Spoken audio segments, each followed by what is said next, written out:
never expected that robbing the Federal Reserve Bank of the United States would be this easy. All right. Then they bribed a small guard and entered the surveillance room. After easily taking out the security on duty, they grabbed the heavy weapons from the cabinet and then directly cut off all the surveillance equipment, and just to be safe, they even took out the guard they had bribed. What do I do? Nothing.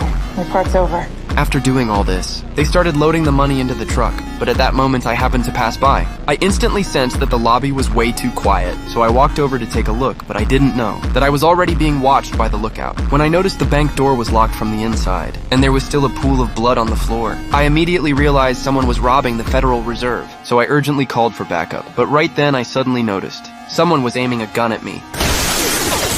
Under their intense gunfire, I didn't know what to do for a moment, but at this time the leader of the robbers was getting anxious, because my sudden appearance wasn't part of the plan, so they had to activate Plan B, since hacking the Federal Reserve System still needed at least 5 more minutes. The leader's Plan B was to sacrifice his own teammates. He ordered 2 of his unsuspecting guys to drive the armored truck out, to attract the police's attention, and before they left the female robber, even secretly gave them a small bomb. Just like that, they suddenly drove the armored truck out.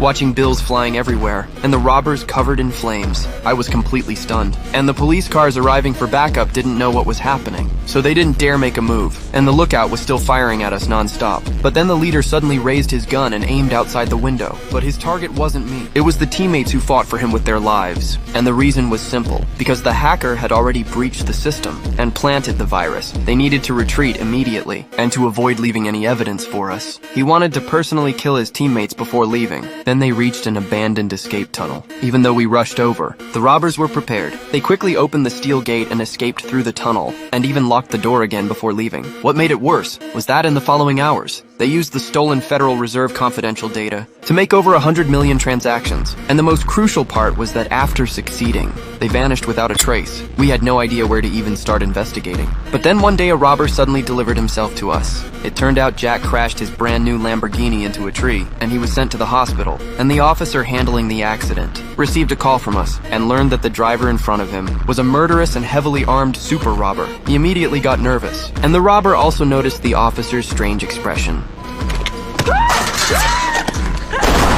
We rushed to the scene, but unfortunately the officer's shot didn't hit the robber, and instead went straight through the female doctor's abdomen. The robber was now holding a hostage in the corner of the ward. I wanted to negotiate first to free the hostage, and try to convince him to become a witness. But Jack knew how ruthless the leader was, so during the negotiation, Jack suddenly tried to drag the hostage to die together. Although the hostage was saved, the robber was shot dead on the spot. I could only hope Jack's registered home address was real.